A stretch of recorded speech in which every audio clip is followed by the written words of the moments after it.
will be a link in the description where you can click it. But if you want to type it in, we made it real easy for you. Bit.ly, the short link, bit.ly.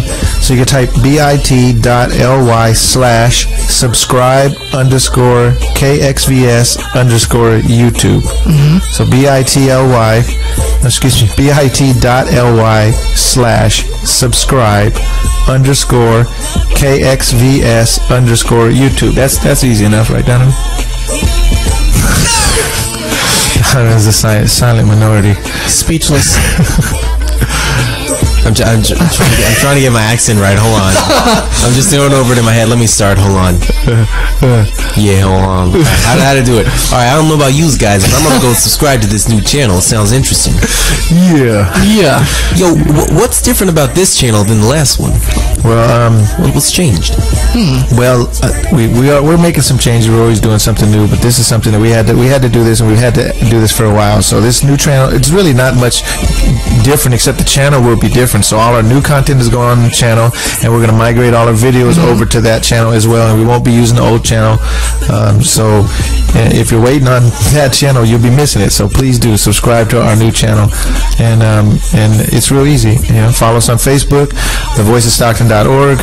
You can find us everywhere. Keep watching us on our live streams, but that's it. We just wanted to break in and tell you that. And let's make Stockton better together. That's right. Make Stockton better together. All right. So you know what? Let's start this track over because this is the best bomb song. And thank you for tuning in. Appreciate you. KXVS, the voice of Stockton, with Donovan and Mr. Details, Dustin Breakville. This is Governor Don signing off. My name is Josh, and you're listening to KXVS, the voice of Stockton, 92.1 FM.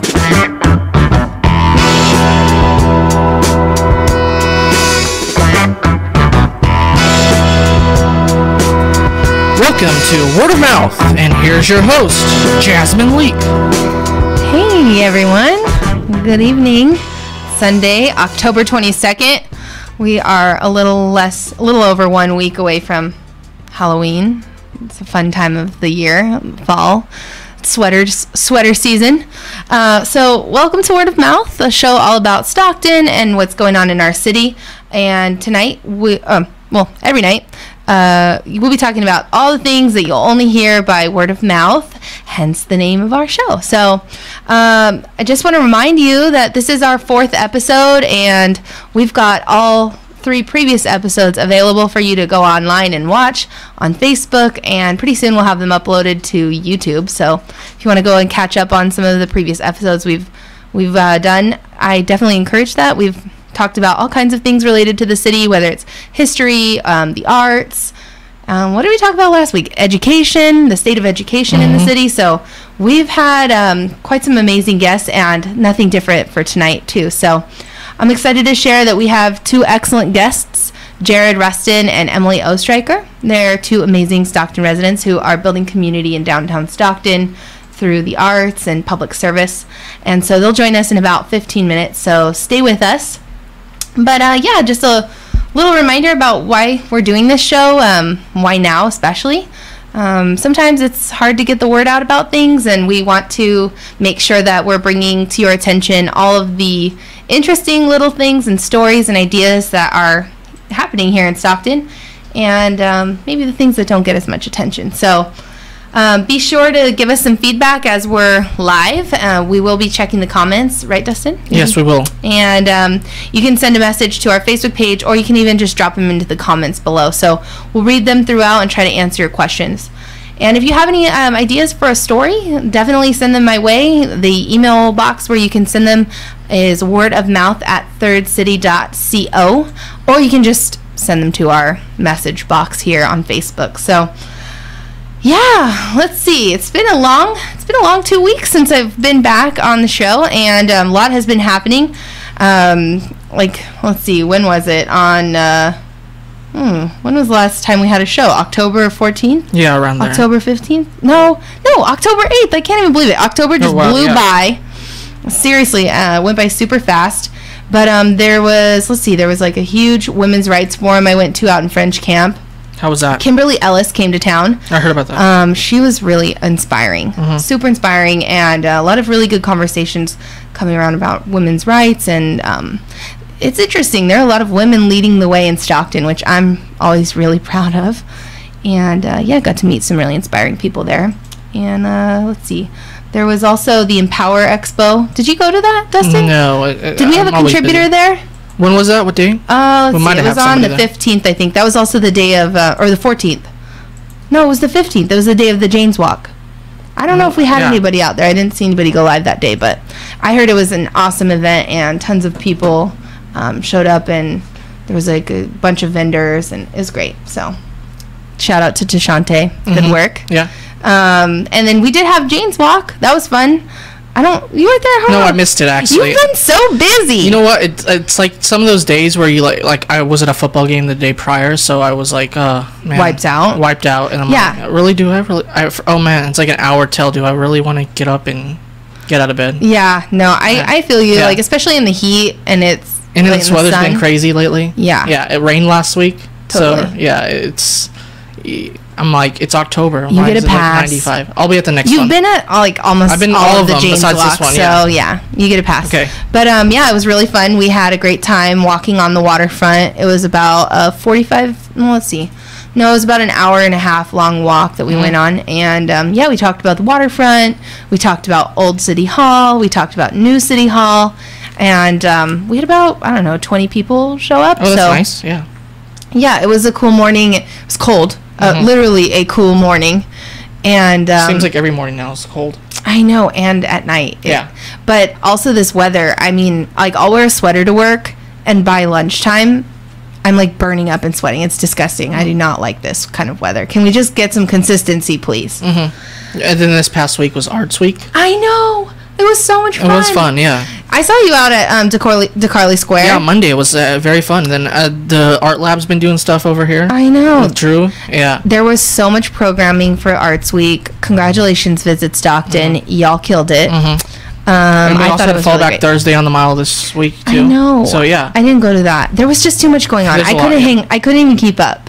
But a couple of other things that happened this week. The Dia de los Muertos opening reception happened at Mexican Heritage Center, and I saw photos. It was looked like it was very well attended, and I think that exhibit is running for the next week or two, maybe. So definitely go by and check it out, because yeah, it's a pretty eye-opening experience. There were tons of altars all along the wall, so I need to go check it out before the time is up. But today I went to see Mark of Zorro at the Symphony. How was that? Oh, it was so good. It was so fascinating. I didn't really know what I was going into. So I had no idea it was going to be a silent film set against a silent film, but it was really interesting. It was the movie was made in 1920, so it was almost 100 years old, and it's just, I don't know, it's always interesting to see what people 100 years ago thought was funny, like the slapstick humor and yeah, just the clever language that they use in the movie. So it was a great time. There were a lot of people there. That was fun. So Symphony is the 91st season, and so this was the first Pops concert that they had of the year.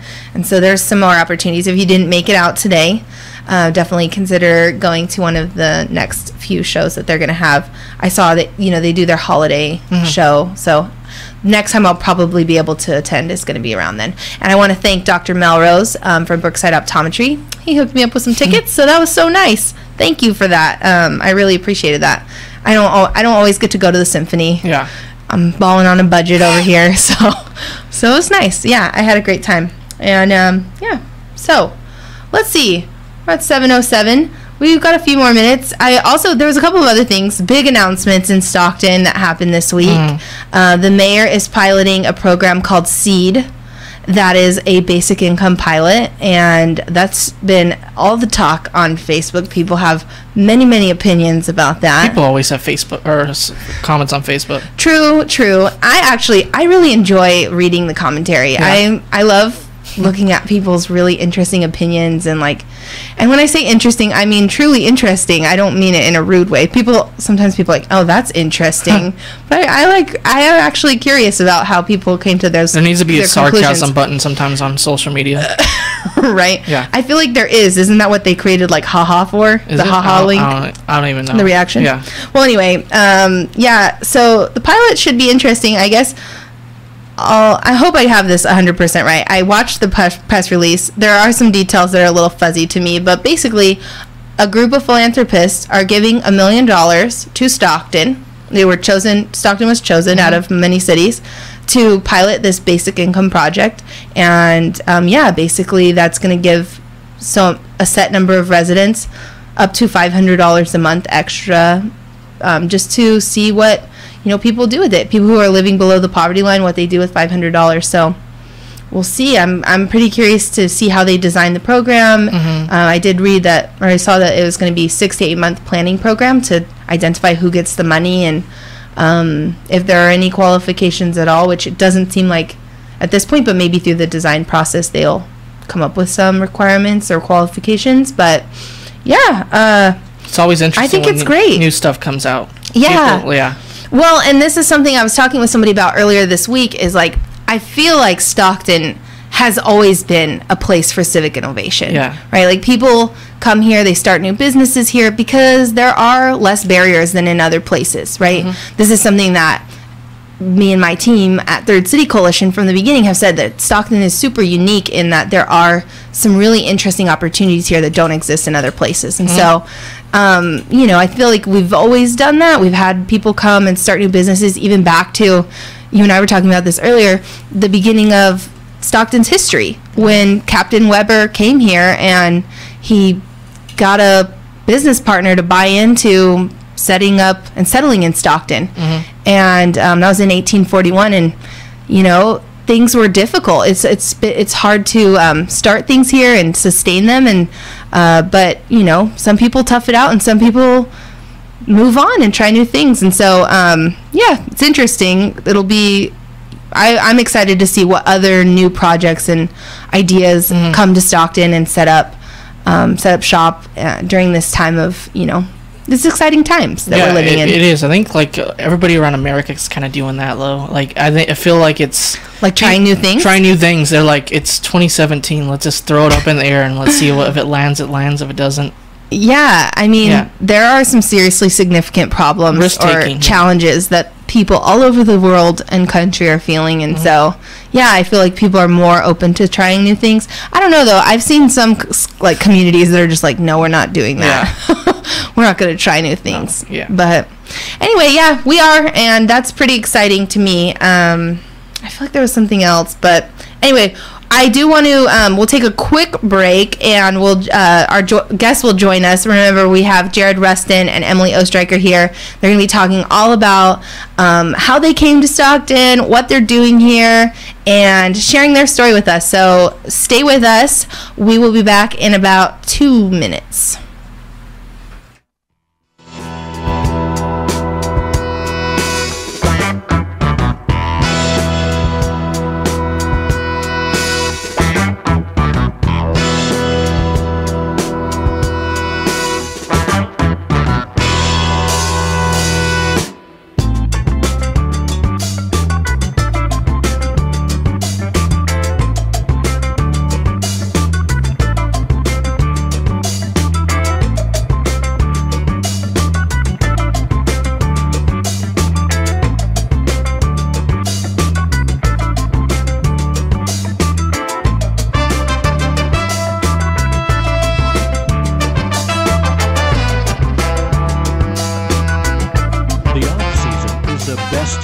Take advantage of huge grants to change out your fireplace or old wood stove with something cleaner, and get your EPA certified wood or pellet fueled device registered before the next season begins. From the Valley Air District, this is your Healthy Air Living Report. Incentives are still available for Valley residents to receive $1,000 and low-income residents to receive $2,500 to upgrade from open hearth fireplaces and older non-certified wood stoves and inserts to new EPA-certified devices, and an additional $500 when upgrading to a natural gas device. And registering your clean-burning wood or pellet stove or insert with the Valley Air District allows you to burn more frequently during winter months while still reducing pollution. Visit valleyair.org and find out more about the Burn Cleaner program and how to register your EPA-certified wood or pellet-burning heater. This has been your Healthy Air Living Report from the Valley Air District.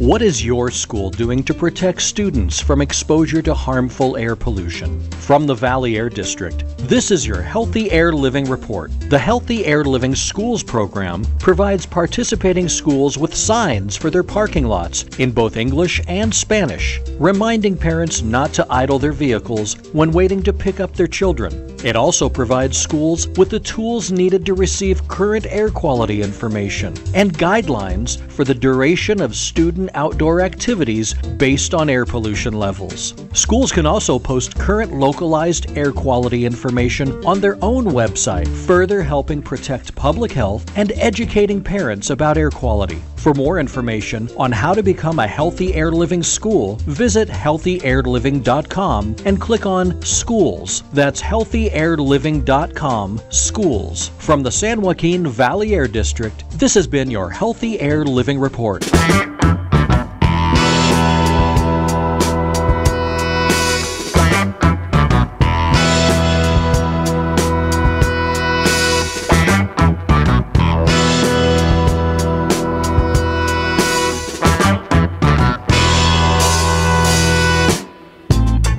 Welcome back to Word of Mouth. Here's your host, Jasmine Leek. Hey everyone, welcome back. Is this on? Hello? Hello, are you there? All right, awesome. Well, welcome back everyone. I am super excited because I made my guests appear. Woo! Hi. Jared and Emily are here in the studio with me tonight to talk about themselves, which is the subject they hopefully know best. And it's also our favorite subject. Yeah, it's awesome. And and just share a little bit about their story, how they got to Stockton, what they're up to now. They've got these are my friends, so I think that they're super awesome and they're doing some really great work. So I want to share that with you. So I guess we'll just kick it off with, hopefully you'll tell us about yourselves. Great. What do you love to do? What inspires you here in Stockton? Why did you come to move here in Stockton now? Yeah. Of all places to be in the world? Yeah, well, thank you for having us on your show. Thank you. It is an honor. We're happy to be here. I feel bad because you've heard this story a bunch of times. Don't feel bad. I love it. I feel like it's like new every time. So, well, a long time ago. I feel like we have like a comedy routine, and we can do the 3-minute or the 15-minute, and take your time. We have an hour. So we were living and working in San Francisco in the Mission District, and Jared's a furniture maker, so he needed a lot of space. So we had a warehouse space about 3,000 square feet, and everything was fine, but then the landlord decided to double the rent. And that wasn't very fine. I mean, it was definitely understandable just because of the location of that building and how the economy had changed in the city. But we did have a really good lease for 5 years. We signed a lease there in the Mission in 2010, and the commercial real estate market in San Francisco hadn't really recovered yet from the economic slump, and so there was a ton of small vacant space, but nobody was signing leases. Mm-hmm. So when we signed that lease in 2010, we got a super good deal. The only other people who were trying to find commercial space in SF were weed growers, and so we kind of lucked out. But yeah, after 5 years, it was understandable that the landlord would say, "Okay, I need to make some money." Mm-hmm. Yeah, but we just had to balance. I mean, for those few years, Emily was using her event management, event planning skills, and booking our space for pop-up dinners and photo shoots and film shoots. So we signed the lease for one more year at that super inflated price, and then we just had to hustle a little bit to make it work. Yeah, and we just knew, okay, we've got this year to figure out what our next so it was actually kind of fun. So every weekend that we could, we would go to a different area, kind of in a 2-hour radius of San Francisco, to just see what these different communities are like, what's going on there. So we went to, Petaluma, Vallejo, Oakland, Sacramento, just kind of all over, seeing if this would be a place that we would be comfortable, to call our home. And ideally we wanted to own, just because moving a wood shop with literal tons of equipment isn't anything I want to do Yeah. too much more in my life. No, it was the idea was, okay, let's move this shop, the studio, maybe once or twice more That's it. in our lives. Yeah. And then you did it once, and you're like, never again. Yeah. Well, I moved. I think I moved 5 times in 6 years. Wow. L.A., Brooklyn, Oakland, San Jose, and then San Francisco. Yeah. Oh, wow. So, we decided, okay, the obvious choice would be to move to Oakland and rent, to continue to rent. But we don't want to sign another 3-year lease or something, and then have to move as Oakland became, overpriced and just sort of be, our space in SF. We put a lot of money and work into it. When we got it, it was a totally raw space. We put 2 bathrooms in. We did all this electrical work. We made it really pretty, and Yeah, we just had to walk away. as renters, yeah. So Yeah, so Stockton wasn't really on our radar, except one day, my mom lives in Manteca and my brother lives in Sacramento. So one day we had to drop off my little brother at the ACE station downtown. And that was the first time that we had been to downtown Stockton. We were just like, what is going on? Like, what's happening? How come there are all these cool buildings that are abandoned? It was, a really lovely urban environment in our opinion. And it was just like crazy to us to think that, 70 minutes away from the overpriced, sort of controversy of the Bay Area, there's a place like Stockton that just has so many amazing buildings and so much potential. So we sort of like drove around, like from block to block, checking it out. And then we saw a sign for court companies, actually. And so we reached out to them, just letting them know, hey, we're, like 2 people interested in maybe looking at warehouse space.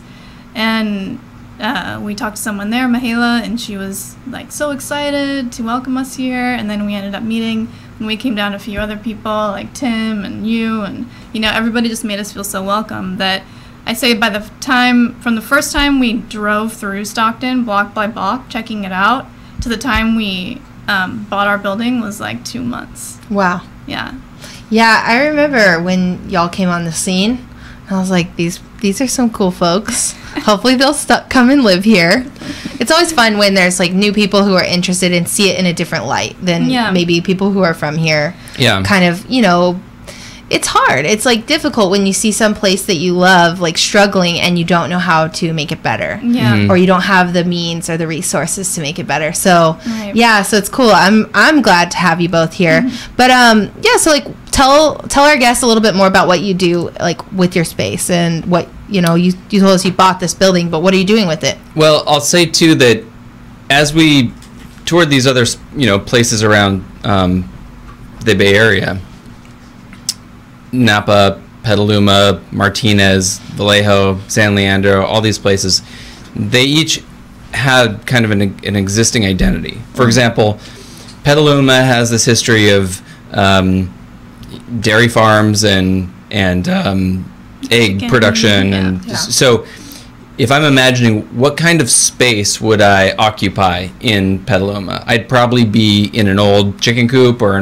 some sort of dairy thing. I mean, that's the identity of the space. Napa, a lot of Quonset huts, like things are kind of low to the ground. There's not a lot of like build up. There's not a lot of big historic brick buildings.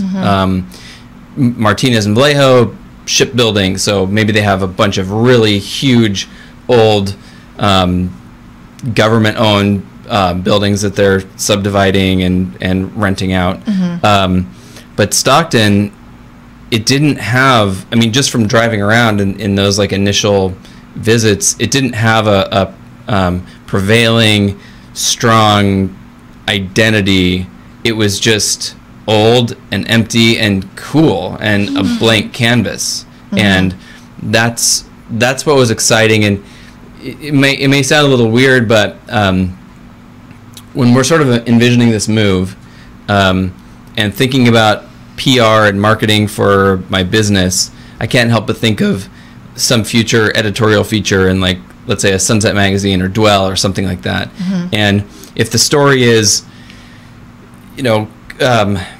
woodworker and his event planner wife just moved to Oakland and sign a lease, it's just, that's not really a compelling story. Sure. It's not very interesting. Or San Leandro, not to knock, people, in those places, but just for us, it just seemed like, we would be either taking a step back or taking a step down, or it just doesn't make for a really interesting story. Or taking a step that it was ground that other people had already,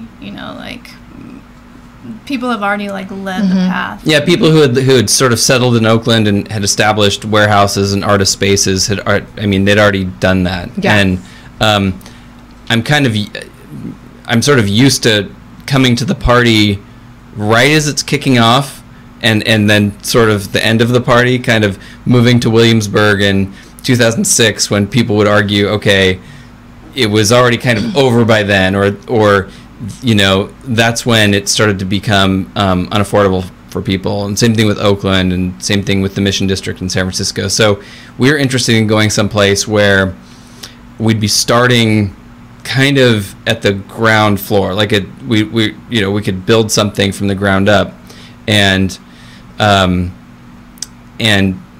people generally have some kind of reaction about Stockton. If you say, oh, well, we moved to Petaluma or we moved here, people, it just doesn't provoke a strong reaction, where Stockton's like, they're kind of puzzled, like, wait, okay, so I know this and this about Stockton, but wait, I don't get it. Like, why Stockton? Like, it provokes a curiosity that those other places, like, oh, okay, I get it. You moved to Oakland or whatever, but Yeah. Stockton.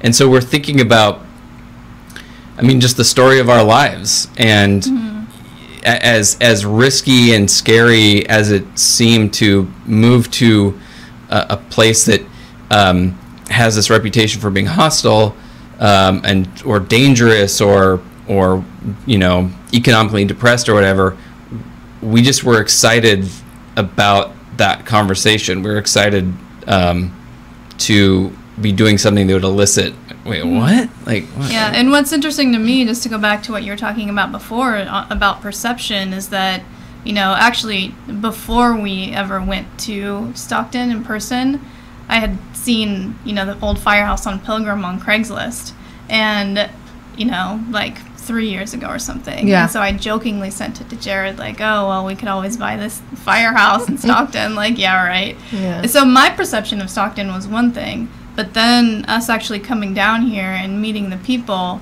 my mind shifted to being like, now Stockton is like a thing that I love the most, and it's something that both of us are passionate about. Yeah. And so it was the people that we met here that are also excited about doing something for their city in such a purposeful way. So it was nice to feel that belonging to a community that you just wouldn't get, in a city like San Francisco, or even, smaller cities like Portland. Or I feel like we're just like saying the worst things about every other city. Sorry, other cities, watch out. Sorry, other cities. Sorry, not sorry. Yeah, that's funny. So, I saw a funny hashtag the other day. Councilman Andrade put hashtag take that Forbes or something like that. I was like, oh, that's great. It's hilarious.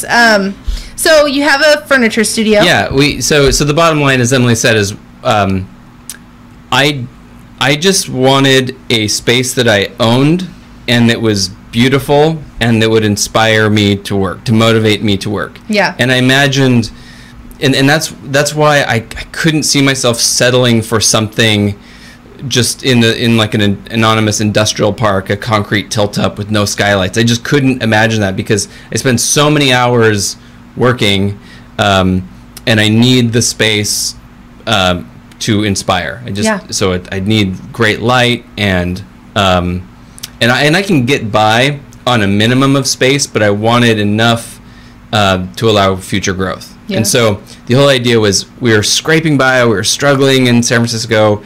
I had to take on any custom job that came through the door. working 70 hours a week, never having time to work on promotion or marketing or website or new designs or anything. So we thought, okay, we're gonna limit our overhead. We're gonna buy something,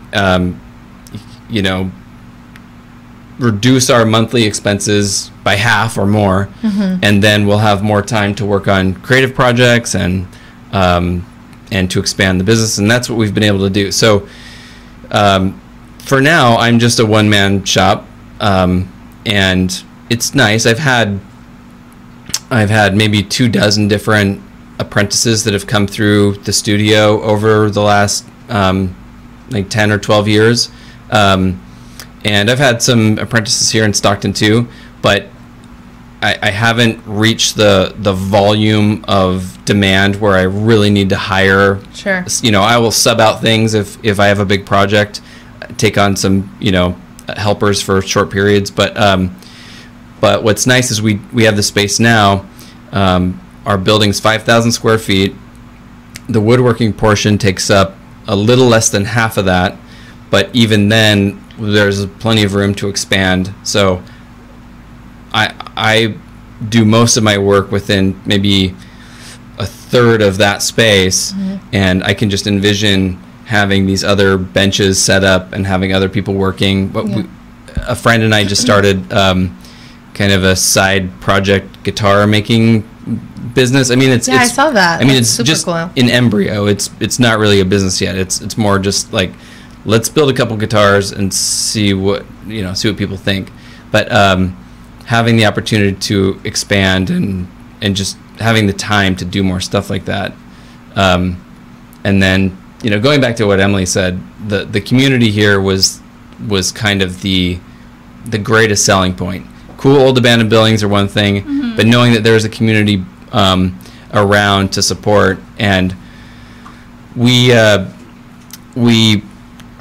spent most of last night taking this other couple around to different spots in downtown. So we went to the Cast Iron 1-year anniversary party. We went to Channel Brewing's Oktoberfest next door. We walked them down to the Deliberation Room on the way back, and it was so cool to show this couple from San Francisco who's actually looking to purchase property in Stockton, these spaces that were not here a year ago. I mean, a year ago, we were just excited and hoping and trying to help these other entrepreneurs to realize their vision.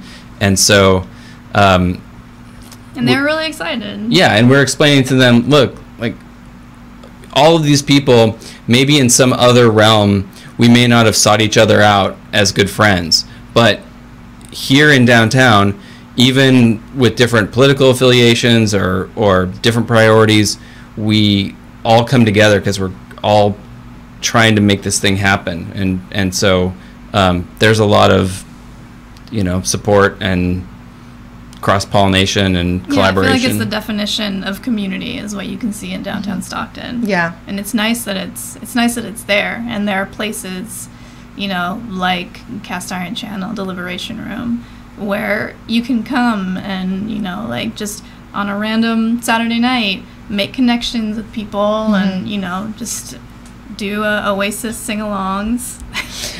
Yeah, at the risk of making this sound super boring, we're joking that when we go out, and I know you experience this, Jasmine, more often than not, you're talking about some city initiative, or you're talking about some bit of local politics, or you're talking about some project, and I feel bad because I feel like I have a lot of good friends within this downtown Stockton community, but I don't know if they have any siblings. I don't know. I know so little about them personally, because when we get together, we're talking about what we're doing and what our projects are and what's happening. Yeah, that is so real. Yeah. Well, I think it's beautiful what you all are doing, and you're basically writing your story. And it's hopefully, like you said, you've been able to explore your creativity because you've got this kind of I don't know, I guess, I don't want to say reduced pressure, because I know that there have been difficult times for y'all, like last winter when it was freezing, and I'm sure it was hard to work in that environment, but, you know, it's, but there are a lot of payoffs too, so, Yeah, do you know, I was just curious, I don't think we've ever really talked about this. Do you know the history of the building? Yeah, it's like somewhat. I mean, so I've already been talking a bit. Do you want to? Oh, well, you probably know a little bit more about it than I do. On the side of the building, it says printing. Oh, yeah, that's right. So from that, we did a research, and we found out it was the Simard printing press. And actually, we reached out to a Simard still in Stockton, and I think we're going to meet with them sometime soon. I think they occupied, the Simard family occupied the building from the 50s to maybe the late 80s or 90s.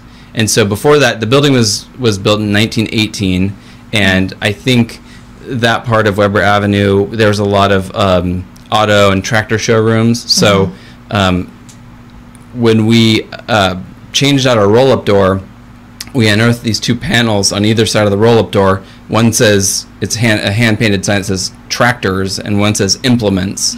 So I think tractors, and we also found as we were doing renovations, we found this panel that had been painted on one side, and the other side had been used for like paneling, but it was a sign advertising some sort of tractor. So yeah, I think in the early 20s, it was some sort of automobile tractor showroom. And then we also found like the bottom corner of a really beautiful poster from the Page Automobiles, Graham Page Automobiles. And it says the most beautiful car in America. Oh, that's and cool. so we researched that, and this is a company that was founded in Detroit, but they moved. They moved operation in 1925. In 1925, they opened a factory in Stockton. Oh, cool. Yeah. So I don't know. We kind of unearthed a bit of its history just by doing the demo and finding some fun stuff in there. Yeah. Yeah, there's a lot of little weird things that we found, like a membership card to some fraternal order in Santa Cruz from the 20s, and old advertisements and some cool stuff. So you can definitely see the history of the building, at least from my opinion. You know, just like looking at the floors, and you can still see like ink stains in the cement, and And then from the UOP has a great photo archive that you can access online. So we've used that to research. You know, we found a few photos that are of the building from a certain angle, or you know, other buildings close by. And then there's the Wright Realtors website that I'm sure you've really come across. It's a They're great resource. Yeah. It's fun to look at all those old Interesting. photos. Yeah, I know. And you're not too far from the Pythian building, which is another really interesting building with a lot of history as well. Yeah, and actually, when we moved in, that building was pretty abandoned, and now there's 3 businesses open up on the first floor, which is exciting to see that too. It's just like one less unoccupied building. So yeah, that was originally called the Builders Building, and it housed I think the ground floor was like retailers that sold home goods, and then the upper floor were architect offices, because Bali, the owner, has shown me around like different parts of that building. And in the attic, there's just hundreds of rolls of architectural blueprints. What? That's so cool. Bali, can I come over and check them out? Totally. That's so awesome. Yeah, we should do something with them. Yeah. And then there is there's a small room that was part of a tile showroom, and so you could see different walls tiled in different colored tile from like the 30s. Wow. So it's just kind of a weird little weird little space. Just sort of a residue from what that building was. So it's fun That's just being cool. able to see all that stuff. Yeah, I think that's one of the things I love most about downtown Stockton is like because it is so empty, and I don't want to say empty, but it's coming to life, right? But for so long it was kind of just like empty, dusty old spaces that were kind of unused. It's interesting. My mind goes wild. My imagination goes kind of crazy, like trying to think of like, wow, who was here? Who stood in this space? Well, what did they do? If it's anything like the process of us, demoing and like bringing our building back to life, it's definitely dirty work, because there's just decades of dust and pigeon stuff everywhere. But what we unearthed was totally cool, and I imagine there are a lot of buildings that just haven't been touched that still have some pretty cool stuff that no one's seen. There's one really interesting building on Main Street. I want to say it's the Rule Building, and like on the second floor, there's this little house kind of cut out in concrete. I'll have to show you the photo, but cool. It makes no sense. And I was like, what is this? And I asked the realtor that I was with, and she's like, I have no idea.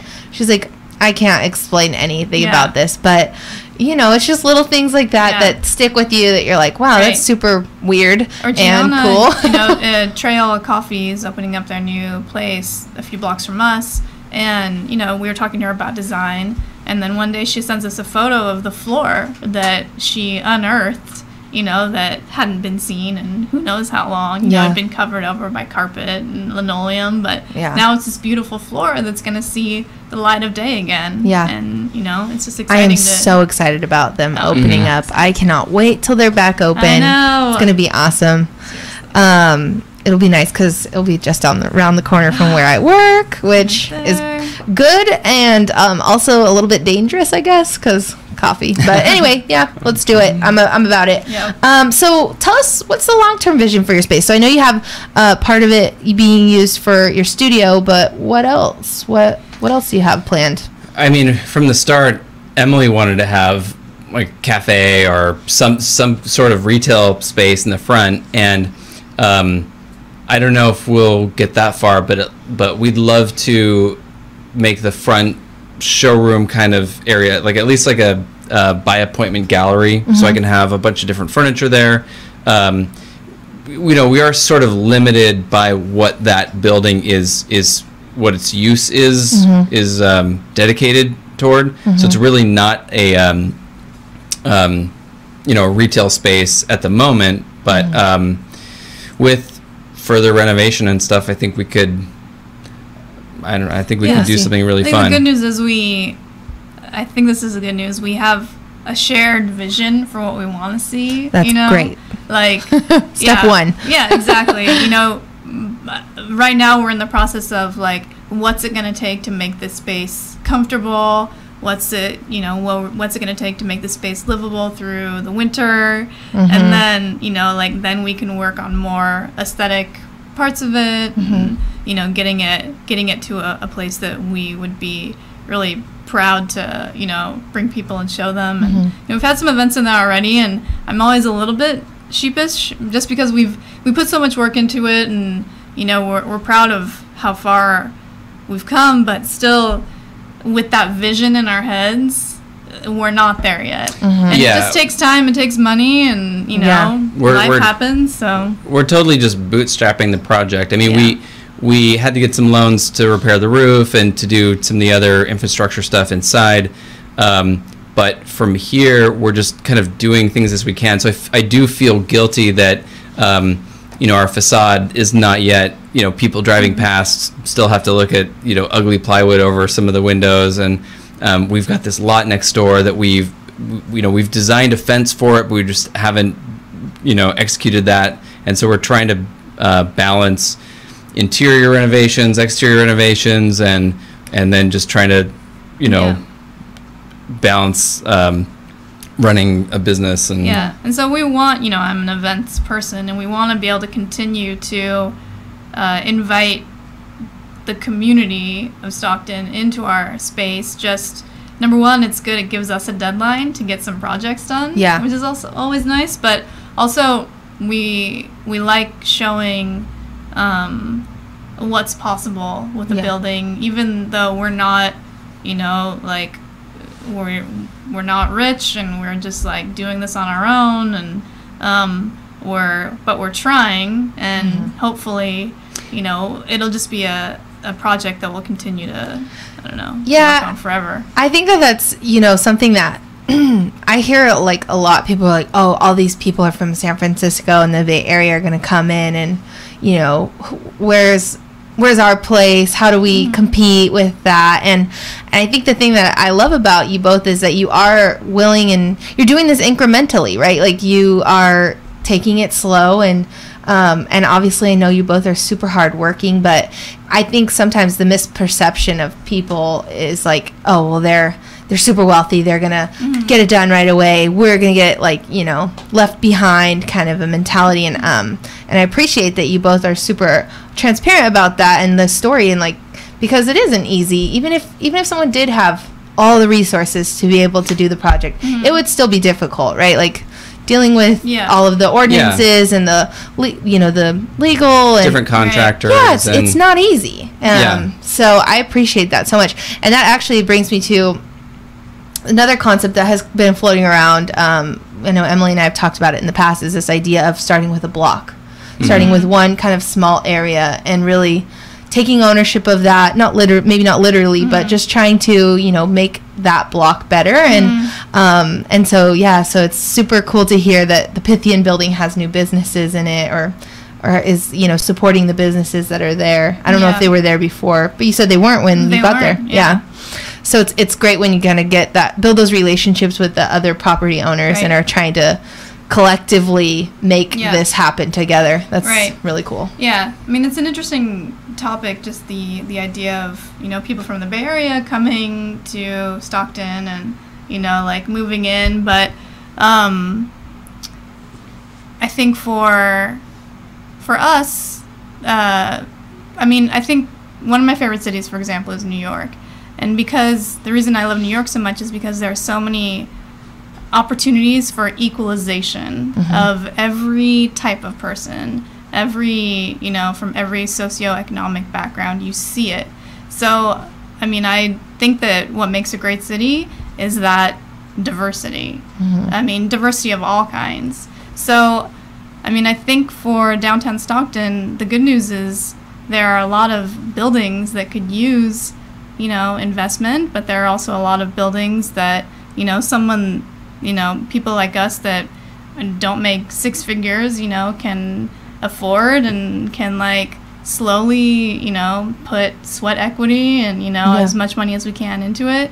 So I feel like Stockton is there's a really unique opportunity for, people that are from here and people that aren't from here to come in and work with what you can to make something happen. That baseline. And I actually think that Stockton's reputation at this point in time it's good timing for people from Stockton, people that aren't from Stockton, to come in and check it out and see what's possible, so that everybody has the opportunity to have ownership. So I don't know, it's interesting. Oh gosh, the thought I had just totally floated away. Were you gonna say something? So one of the things that was so exciting about Stockton to us is just the scale of the city. So we like a walkable downtown. We like kind of an urban area, but Stockton's downtown, unlike other communities, let's say Manteca or Modesto or other spots where there's just kind of one main drag and that's it. Stockton has a little bit more of an infrastructure. So you've got, X number of blocks this way, X number of blocks that way, and you've got this mix of, government building, old office buildings, old SRO hotels, and then you've got these industrial spaces, which could be creative space, could be yoga studios, could be rock climbing gym, could be a lot of cool things where there could be this really great ecosystem. And then just right on the periphery, down Airport and, kind of on the periphery of this downtown, you still have, Fremont, manufacturing. So you could have this great ecosystem, just Brooklyn at one time was an ecosystem like that, where you had residential, manufacturing, you had a garment district, you had all sorts of different industries on top of each other and around each other, and residential all in one space. And also because Stockton is such a great central distribution hub, it's kind of a perfect place to bring or to keep manufacturing. And the kind of bell that I'm ringing, or the thing that I'm sort of pushing, is digital manufacturing and robots, CNC machines and laser cutters and 3D printers. We're on the cusp of that. That's just beginning. And so in education, we need to be starting at the grade school, middle school, high school level, and make sure our students are trained to be able to operate those kinds of machines and equipment. Like right now, to get laser cutting done, there's a laser cutter out in Turlock, there's one in Lodi, there's a few other, but it's not universal yet, but it will be. And so it's great that Amazon's coming, and it's great that we're attracting other companies, but we don't want those companies to come to Stockton just to hire unskilled warehouse workers. We want those companies to come to hire people who know how to run CNC machines, and then it would just be so cool to create that ecosystem again, where you've got and like Emily said, I believe this, and I think this is borne out in studies, that great communities are composed of a lot of economic diversity. So when it's not fun when there's this like crazy stratification, like became in the Mission, where it's so disparate, so rich and so poor, and there's not this like nice, full, deep spectrum of wealth. I guess it's just like these two separate things. So and they don't interact. Yeah, right. Yeah, they don't interact. Yeah. The idea around that kind of urban manufacturing. I was in Seattle last 2 weeks ago now, I guess. And the other thing I will say about Seattle compared to Stockton is it is so flat here. It is so much more walkable, I think, and easier for biking. About people, for bicycling and for young people and the elderly, like seniors. It's hard to walk up and down a hill, but I saw a lot of people in Seattle doing that. Yeah. But it definitely makes for a much easier walking experience. But I was there exploring urban manufacturing, and there's a national kind of organization of people who are interested in promoting light industrial manufacturing in cities. And it was really interesting to see the kinds of the people who were there from cities all over the country, like Cincinnati, Detroit. A lot of people from Portland, a lot of people from Brooklyn, actually, too.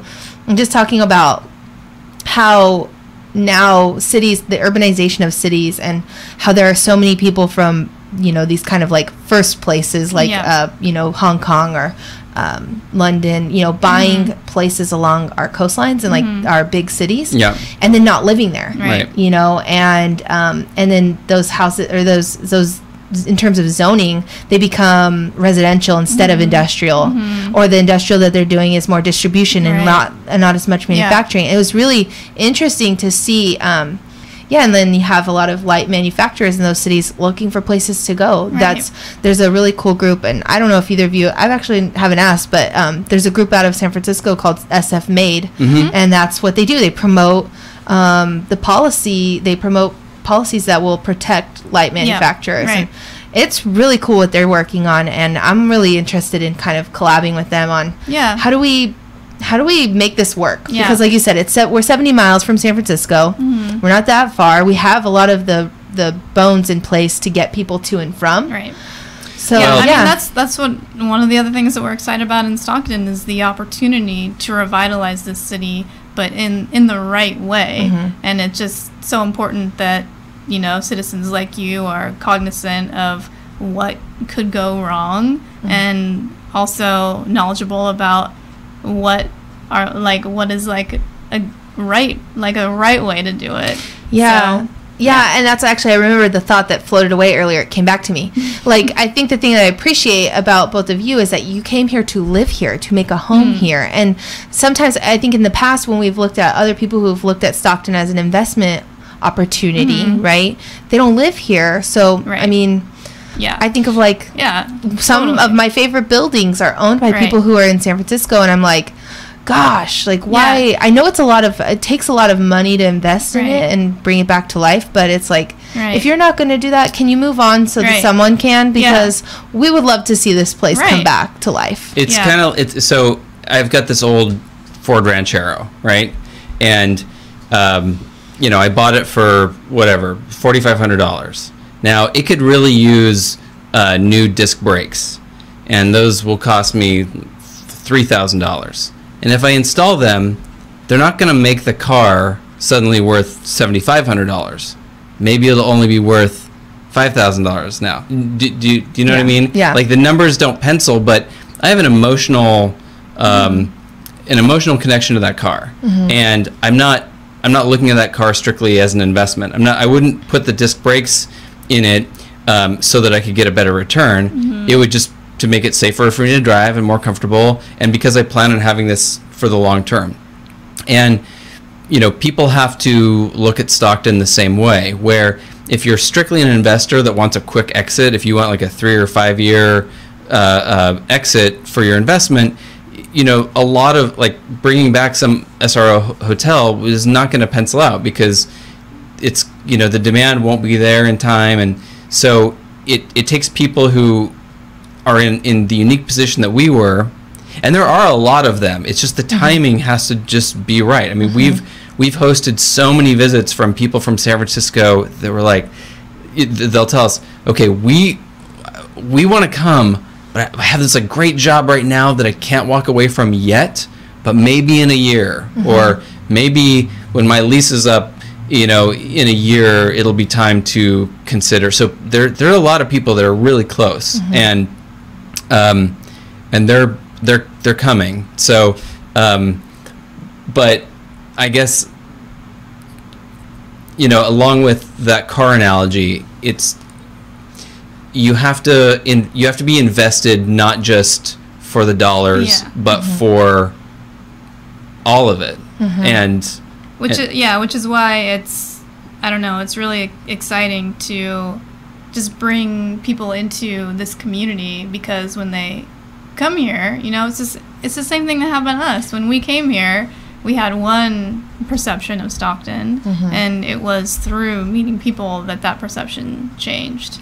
So I'll, just to reference SF Made. So I'm very familiar with SF Made. I was kind of like a member for a short time, and I have a lot of friends who are members, and unfortunately they, a lot of what they've been trying to do is like ineffectual, because they could not resist. They could do nothing to resist the tide of wealth that washed all the small businesses away. I mean, they went from like an advocacy organization that was like, they tried to get like a healthcare thing figured out for, health insurance for small businesses, but then pretty soon their entire focus became how to retain, or how the city could somehow subsidize the rent for these businesses to get them to stay.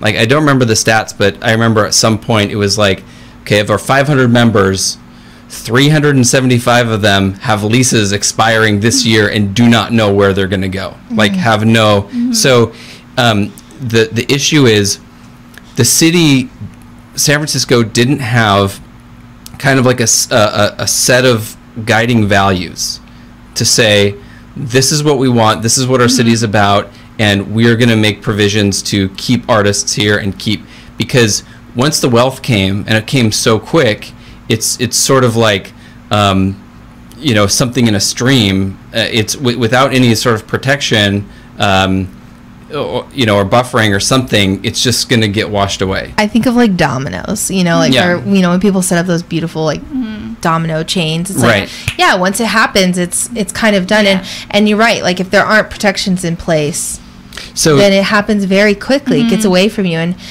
I even, Portland, like I've studied and had a lot of conversations with people who are working at Portland State, who've been examining what's happened in Portland over the last 15 years and how they didn't have some of these provisions in place, and it got away from them really quickly. And so now you have people from Portland State coming to California, and kind of, because we are in this housing crisis across the state, saying, here are some of the things that we learned, and not to say that it's bad, because Portland, from everyone I hear, is like one of the most amazing places, and like, they've been doing a lot of really interesting and cool things. It's just, how do we make it equitable and for the people that are there? And that's something that I'm personally really interested in and committed to, is like, how do we make it so that people who want to come in here have a similar mentality to you, and they want to build with people who are already here. And I think it's, first off, it's just like acknowledging that, right? Like, this is what we're here for. and let's work together and be open to learning from each other. And so I think it's really beautiful and it's what you all have having done. community members that are involved in what's happening. Well, and you getting involved too. Like, I know you both have been super involved since you moved here, like doing a lot for community service and the arts. Maybe you could talk a little bit about that. Sure. So actually, I, in San Francisco, I, was just working and not too involved in community activities other than like parades and things that would just like happen in my like a few blocks away. Yeah, like you weren't involved in the curation of these things necessarily. No, like if the Giants won the World Series, I'd be like, oh, okay, we're in the street. I'm parade. Got it. There's So a you were parade right now. like attending. Yeah. So when I came here, obviously I was just interested in being involved in the conversation. I was like, hey guys, like what's going on? What are you guys up to? So I'm on the Arts Commission now, and that was just, I think, a post that maybe Anna or Amy from Goodstock posted about, hey, they're accepting applications for the Arts Commission. So I applied, and so I'm on that commission, and I'm just learning, as I said, I'm new to sort of like civic service. So I'm learning how all of that stuff operates. And I'm also on the Bicycle Coalition. So similar story there, just, learning what it takes and, the people behind the scenes to make, like the bicycle master plan come to fruition, and doing events like Parking Day. That was so fun. Yeah, that was a fun day. Gosh. Oh my gosh. Yeah. And then Placeholder Magazine is another one I'm involved in. And that's just a really cool arts and culture magazine based in Stockton, and they have so many young, talented people working on that magazine, and it's really well curated, so I like being involved with them. Obviously, Third City Coalition is just like, I think on little the babies. Yeah, but it's on the mark in terms of the conversations that the city should be having now, so that we don't run the risk of making the mistakes that other cities have made. So I feel like it's a very important organization, and I'm happy to talk about stuff like that. So yeah, it's fun for me.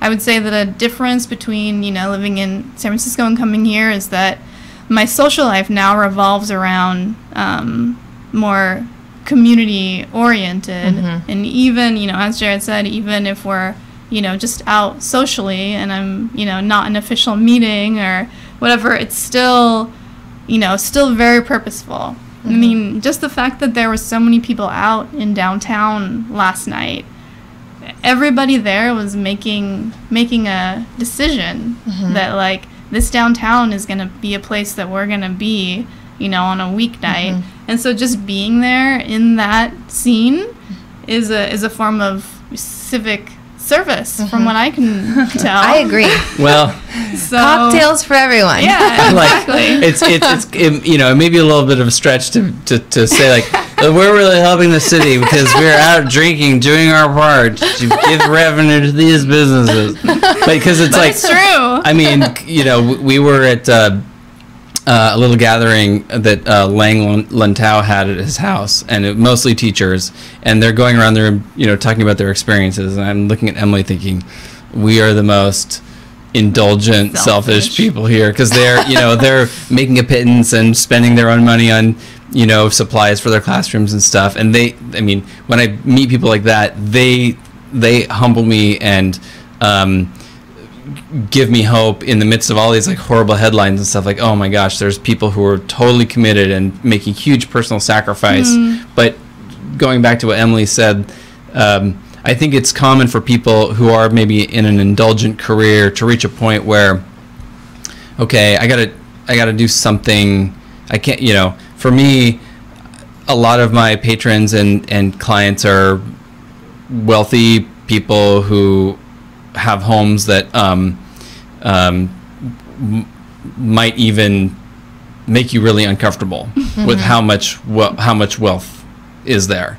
And so I've had experiences where I'm, delivering some extremely expensive chair to some estate in Napa to a client who didn't choose it. The interior designer chose it, and it's going next to some grand piano that will probably never get played, in a room that probably cost $300,000 just to furnish that room, and thinking, is this what I'm doing? Is this like what this is all about? And so I think, part of what has made us so fulfilled and satisfied coming to Stockton is that we feel like there's so many opportunities to assist, even if it's helping a friend, work on some design aspect of opening their bar or restaurant, or there is borrowing the tables, like needing the table saw, and it's just like come over and make some cuts or whatever. I mean, I really hope we're not like overselling what we're offering to the community, because there's so many people who are like in the actual trenches, working for nonprofits, working at schools, who are doing the actual work.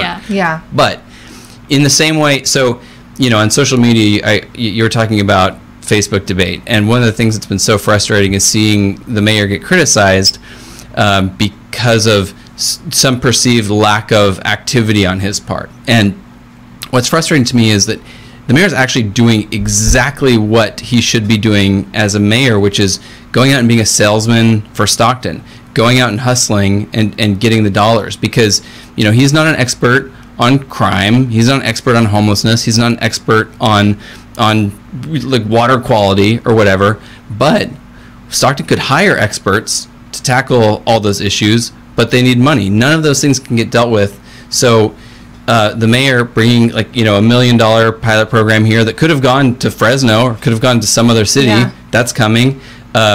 We just met with a fellow who is going to be here for a year. Her name's Ann, and I'm spacing on her organization, but Fuse Corps. Yeah, Fuse Corps. So she's focused on economic development.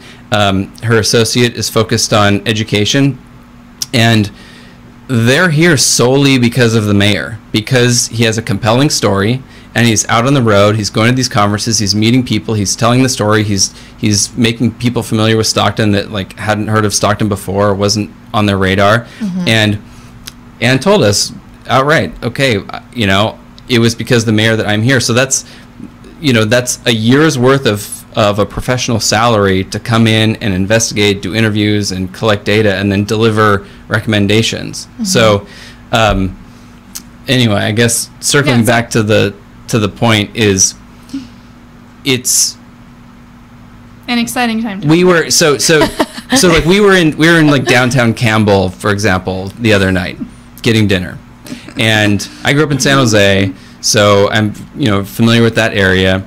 And Emily and I were talking about, well, what if we had just moved to Campbell? Like, what if there was a warehouse in Campbell? And downtown Campbell is like very quaint, and it's got plenty of bars and restaurants and activity, and it's already there. It's there. And we talked about how if we had moved there instead, it would be really easy. It would be like a really comfortable, chill. We wouldn't maybe have some of the same concerns we have here in Stockton, but we would feel so kind of dead and just like static and ossified and consumerist, right? Like that's the vibe that I get in other places, is like you're more of a consumer instead of a builder or a doer, After a while, I mean, your money goes away and you're like, what do I have to show for this? Totally. Yeah, so I understand. Anyway, were you gonna finish? I'm sorry. I think I'm sort of like hitting a number of points. But we'll defer to you. So, I mean, it's clear you're both hooked on the city. I'm curious to know what's been your proudest moment and maybe your most challenging moment where you're just like, F this, I'm out, I'm done, and like, this is what it's all about, kind of moments. Well, I guess we can start with the most challenging first, and I mean, I don't want to like make everybody sad, but it was when Tim was killed. Yeah. Because we had just, I think, signed the papers on our place, and leading up to that, I mean, it was okay. We're absolutely committing, and if we're putting all of our life savings, we're putting all of the favors that we've pulled, we're committing everything to this, and so leading up to it, we're constantly looking at each other like, okay, are we doing the right thing? And And then when that happened, it was like, that was the moment where we were like, oh my gosh, did we make a huge mistake? Yeah, and we never, I don't think either of us had gone through such a traumatic experience like that. Yeah. So, all right, I'm gonna stop talking about it. Yeah. No. But the proudest moment, maybe I would say, was our wedding that we hosted in our space like a year later. I got goosebumps. Yeah. That was beautiful. Absolutely, probably the yeah. most beautiful wedding. I don't get invited to a lot of weddings for some reason. What? Not really. I mean, I don't know. Maybe it's. Maybe, I don't know. I don't have a lot of friends who are married. I guess I don't know. Yeah, I don't know. I feel like not you're as too many- young. You're too young. Yeah. Like, yeah. Maybe. I'm feel 28. like your but generation is getting married later, maybe. or less in general. Anyway, yeah. Yeah, Anyways. for me, it wasn't the wedding. It was so the guitar, I told you about the guitars, right? Like, no, I'm just kidding. Yeah, so that was a year in the making. Yeah. You know, just like a lot of demo, a lot of like. I don't think we ever worked so hard Yeah. toward. I mean, I've had tough deadlines where I was worried about disappointing a client, but to I've never disappoint this exactly. client. I've never had a more demanding client. Yeah, well, and it was tough because I was planning the wedding, but I didn't know what the state of the space was gonna be in. Yeah. So it was just a little crazy, but it was such a fun event and such like a awesome culmination of like not only the work we put into it, but just like how this community has like helped us. I feel like we all helped each other through that traumatic experience, and everybody was there, and it was just like beautiful. Can I just like dance party? Can I take a moment to give Emily credit and just like I don't know what our time is like, but We have some. You've got time. minutes. okay, that, so We'll make time. so for people who are planning a wedding, you gotta Call Emily. Well, just I don't wanna deal with anyone Maybe you could like else. take some cues at least from like what Emily created, because I was so consumed with making sure we had plumbing and working with the contractor to make sure that there were like the practical needs were met, and I'd sort of let Emily handle all the details for the wedding. She's like, "Don't worry, I got it covered. I've got this whole plan." And we aren't very traditional or conventional people generally, and she wanted to do something really interesting. And so the way the wedding was structured was it started at 7, people showed up, there were drinks and a buffet of like really good food, so people just started eating and drinking. We weren't there yet, we were hiding out. Well, we were in my mom's trailer in our lot. And so at like 8:15, Emily's brother, who is the MC, announces our arrival, and we have this ridiculous minute-long fanfare, like a Roman sort of like That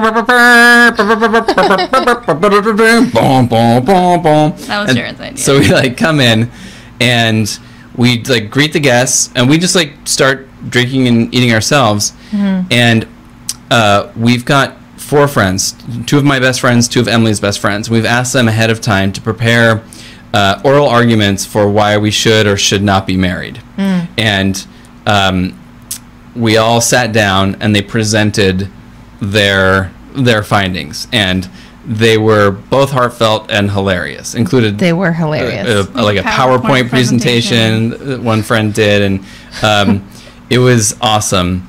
And so after those concluded, we went up, did some like very quick vows, and as soon as we said "I do" and had our first kiss, the music started for our first dance. And we just like stepped down from this little platform onto the dance floor that was like right in front, and we had planted maybe a dozen people in the audience that at the second verse of the song started walking toward the dance floor and were singing along. So by the time our first dance song was over, like the dance floor was populated, and then lights went off, reggaeton horn, and then like sort of this like disco song started, and that was like dance party, and that was it. But it was just like there was none of the kind of waiting around and I've got a champagne headache and I'm like waiting for dinner to start that you have with a lot of other weddings. Yeah. And Emily deserves all the credit, but it was magical. Snaps to you. It and was awesome. It was beautiful. It was a beautiful night. I had a great time. Headache. I like that. definitely. Sorry to any of my friends who might be listening whose wedding I've been to, but it was for sure the best wedding I've ever been to. No, it was so much fun as a guest and observer, and just to watch, the two of you. Yeah, like I said, we went through some really difficult times, and that, you know what, like, I'm not surprised that that's your proudest moment, because it was a beautiful moment. Thanks. Let's see. We talked a little bit about these other things. I guess, how can people, if they want to come check out your space, or if they want to get to know you better, how can they reach you? Yeah, we do host events every now and then in the space. So, we just hosted a placeholder fundraiser, and Joshua Washington has had a little concert in there. So we try to open up the space every now and then for community events. So I would just say to keep an eye out for that. It's the J. Rustin Furniture Studio. My Instagram is just mostly like my dog, and so if anyone's interested in following me, it's at Emily OEST. And then Jared's is, if you're like really into furniture. Beautiful furniture. Thank on you, your Jasmine. feed. And now electric guitars. And just like learning too. I think that's one of the things that I love about watching your social feeds is like you teach your audience about the materials that you use and the machinery that you use. I think that is so cool. I resist that a little bit just because it's sort of like a button that's easy to push. Anytime I post something that's instructive, I'll get a lot of followers who are other woodworkers or amateur woodworkers, but I honestly don't really want that position, so I have to balance. Like Emily jokes that anytime I post a photo of her, I will lose followers or have no That's engagement. That's not what we want to see. How'd you do that joint? Show me exactly. What kind of jig did you make? It's kind of weird among. I know I could get a lot more followers if I spent more time doing more instructive kind of stuff. But anyway, if you're interested, it's J Rustin, JRUSTEN. Cool. And you can contact us that way. And Jared's email is just furniture@gmail.com. You got it at the ground floor, furniture@gmail. Yeah. And cool. Speaking of the ground floor, you asked before, you were talking before about like building, block by block. And our vision is, so we've got Infinite 209. Alex has, his space there underneath the Cal Weber building, with our space. And then there's, other warehouse spaces that are close, like a block or two away from us, that we are hoping to encourage, makers. Some of our other friends from San Francisco were trying to get out here, and it would be so cool to have just a makers district, and within a year or so be able to have a First Fridays kind of thing, like an art walk kind of thing, where we can have, there are enough destinations like down Weber and around some of those other streets that never get any love. Especially when Rudy and Amy who own the old firehouse on Pilgrim, when they're up and running, I'd love to open up these spaces to invite the community in. Well, we'll definitely keep watching, and I think that basically sums up our interview here. But we're gonna jump into some things that are coming up over the next week and week to come. So this is another 2 weeks before I'm back on air. But on Tuesday night we're doing Conversation Over Cocktails. I hope both of you there. I hope you'll join us. The conversation, we've been talking for the last 2 episodes all about this transformative climate communities opportunity that I've been really fortunate to be working on. And our Conversation Over Cocktails is going to be all about that. What does it mean to transform a place from the perspective of climate adaptation, climate mitigation, and also just like how do we provide opportunities for people at the neighborhood level to transform their community. And so we'll be talking a little bit about that, and mostly just there for the cocktails. No, I'm just kidding. You're doing a civic service. So Cast Iron Trading Company, they did just celebrate their 1 year. So if you didn't get to make it, I didn't make it out that night. I was sad. Gosh, it was so fun. I was at the Peace and Light Festival, and that was a kind of a moment of healing for me. And I was like, I don't think going out and being social is a thing for me this weekend. But so if you didn't get to make it like me, you can come on Tuesday night and celebrate with them. I'm told that they'll have many different cocktails to choose from. Last year we had one signature cocktail, and so this year we'll have some more. So definitely come out for that. That's 6 to 8 p.m. at Cast Iron Trading Company in downtown Stockton, and then Prom Noir on Saturday night at the Masonic Temple, yeah. Yeah, Goodstock Productions is back at it with. They have so many amazing events that they do. Nonstop. They just totally worked their butts off with the Stockton Arts Week Collide event, and now they're back at it with Prom Noir. And I don't know about you. Did you watch the video that you were in it? Yeah. Jared was in the video. That's right. It's It's worth. That's right. It's worth the price of admission just to tour that building, because that's one of Stockton's untouched gems. Yeah. I mean, you'll be on a ballroom, like a spring-loaded maple ballroom that was built in the 20s. Yeah. It's amazing. Yeah, that space is Yeah, that building, not many people get to go in that. So if you want a taste of history and also mystery. Oh, I did that. Nice. Yeah, I went there. Go to Prom Noir on Saturday night. I think it starts at 6 o'clock. Is that right? Yeah, 6. I think it's like 6 or 7. Anyway, check out their Facebook. I'll link it in the in our comments or on our page. But and then on October 31st, out at Edison High School, Reinvent South Stockton Coalition is working on a trunk or treat. So I'm gonna try and make it. I don't know what my Tuesday night on Halloween is gonna look like. I kind of probably am just gonna stay home with the dogs, because we have 2 little dogs, and they're just like, you know, they kind of get freaked out when people are walking by, and so Do you get trick or treaters? You know, not really, because we're on Alpine. It's a really busy street, but still, you know, you just never know. Yeah. I just want to be safe. So, and then let's see. Our next show will feature Christine Williams. She'll be talking a little bit about. She's been working on this Transformative Climate Communities grant with me, and we've got some amazing partners. So her and hopefully some of the other partners who've been working on this are going to come on and tell people all about this grant, because on November 7th there is a city council meeting where we'll be speaking with the city council about, you know, what the opportunity is today and long term with this grant opportunity. So I think that's basically it for our show. Do either of you have any other things you want to say, shout outs or anything like that? Final thoughts? No. I don't think so. The only thing I'll say is, if you're driving by Weber and you see our building and the fence isn't fixed yet and the facades, Hold on. we've got it all planned out. We've got the list of materials, and we actually have friends coming next week to help us with some of those projects. So it'll happen. It'll be beautiful. It'll be cool. It's just going to take a little bit of time. Yeah, all good things.